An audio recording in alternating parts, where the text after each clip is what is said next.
Alam nyo ba na itong digital artwork na to ay binenta for 69 million US dollars o 3 billion pesos? Isipin nyo yun, parang favorite number lang rin ng tropa ko yun. Ito pa, itong digital artwork na to ay binenta for 300 million pesos. Bakit ganito kamahal itong mga artwork na to? At ano ba talaga ang NFT o crypto art? Sa mga nakaraang araw, ang crypto art o NFT ay nagtitrending all over the internet. Makikita nyo to sa news, makikita nyo to sa social media. Pero ano nga ba talaga ang NFT o crypto art? At kailangan ba nating malaman to? O ano ba ang relevance nito dito sa ating society sa Pilipinas? Ano nga ba talaga ang crypto art o NFT? Firstly, nagagamit ang keywords na to interchangeably. Pero magkaiba talaga ang crypto art sa NFT. Ang crypto art ay may dalawang definitions. Yung una is yung mga artwork na ang tema ay yung mga cryptocurrency o blockchain technology related. Yung pangalawa at yung mas popular na makikita nyo all over social media is yung NFT na tinatawag or NFT activated digital artworks. Sa mga hindi pa po nakakaalam tungkol sa cryptocurrency o blockchain technology, gagawa po kami ng mas in-depth na videos tungkol dito. Sa ngayon, balik muna po tayo sa NFT upang maintindihan kung ano ba talaga tong NFT activated digital artworks. Kailangan muna natin malaman kung ano ba talaga ang NFT o Non-Fungible Token. Ang NFT o Non-Fungible Token ay isang unit ng data na nasa loob ng tinatawag na blockchain, kung saan sinecertify nila yung uniqueness ng isang token or data. Medyo masyadong komplikado. To make it simple, ang blockchain ay isang ledger o talaan ng mga transactions kung saan pwede kang mag-save ng data at ma-verify ito ng ibang mga tao na may-ari rin ng parte ng ledger o yung talaan at doon nila i-check kung tama ba talaga yung data na pinasok mo. Bawat parte ng ledger o book of records na to ay pwedeng angkinin o magamit ng kahit sino mang tao sa buong mundo. At lahat sila ay ginagamit ang parte nila sa ledger na to para isigurado na ang ibang parte ng ledger ay hindi matatamper o madadaya ng sino mang tao. Halimbawa, si Pedro gusto niyang ibenta yung kotse niya kay Juan. Pero binago ni Pedro yung data na nakasave sa record niya at tinaasan ang presyo nito.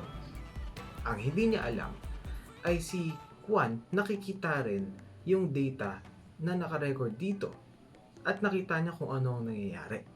Dahil ang blockchain ay isang transparent ledger kung saan makikita ng lahat ang bawat isang transaction at bawat isang change sa blockchain.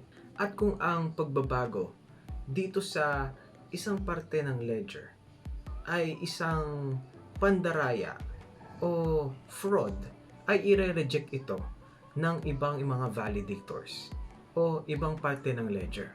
Kaya sa huli, si Juan ay pwedeng makasuhan ng fraud o pandaraya dahil lahat ng nangyari ay nakarecord sa blockchain. Kung masyado pa rin komplikado, hintayin nyo na lang ang video na ilalabas namin tungkol sa blockchain technology. So, basically, ang NFT na isang data sa isang block, sa isang blockchain, ay vina-validate o sinisigurado na maging unique sa ganitong paraan. At pag na-connect mo ang isang artwork sa isang NFT, kahit i-copy mo yung artwork na yon ng ilang beses for free sa internet, hindi pa rin siya kagaya nung may-ari ka ng original.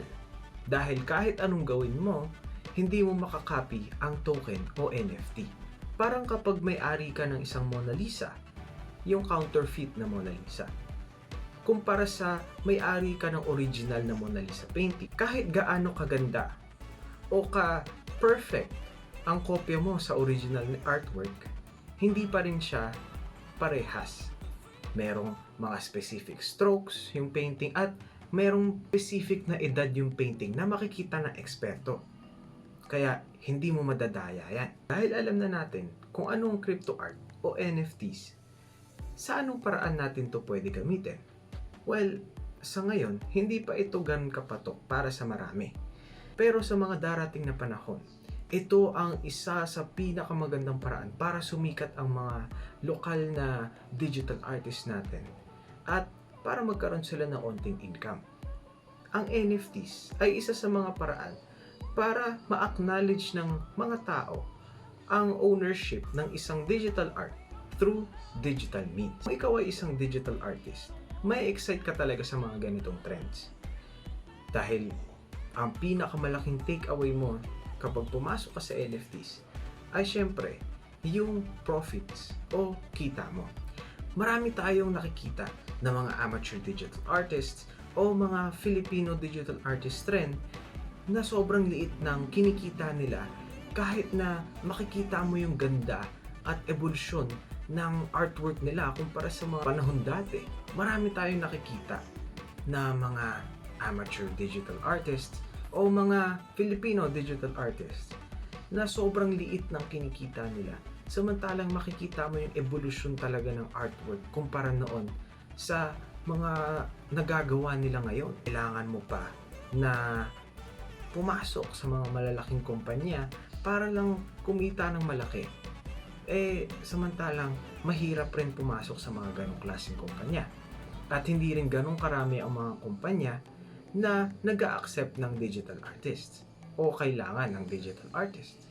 At yung mga may kailangan naman ng digital artists is hindi rin naman ganong karami ang open spots nila. Pero ngayon, gamit ang blockchain technology o NFTs, well, kung digital artist ka, panalo ka. So, paano nga ba nag-work tong NFT o crypto art para sa mga digital artists? Well, unang-una, kailangan mo muna makaalam ng kahit onting basics sa cryptocurrency o blockchain technology. Kaya naman, basta't malaman mo lang yung proseso ng paano mako-convert ang isang artwork to NFT or crypto art. Pero, i-cover namin yan sa ibang video. Mas lalo na yung basics ng cryptocurrency at blockchain technology. Pangalawa, ang bibilis sa art mo ay gagamit ng cryptocurrencies.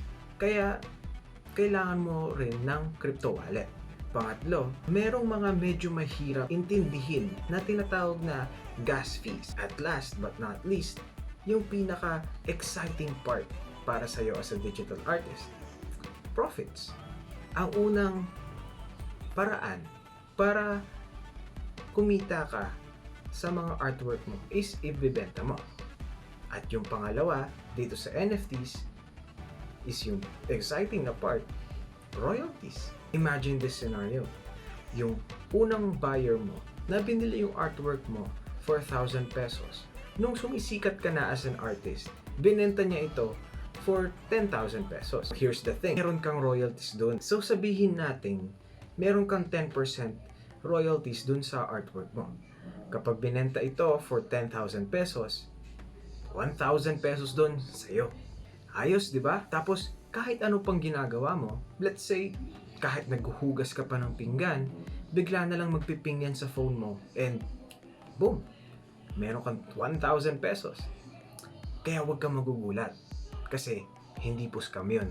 Ganun lang talaga yun. Pero syempre, there's a catch.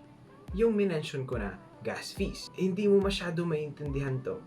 Mas lalo na kapag hindi ka pa nakakapasok sa cryptocurrency world before.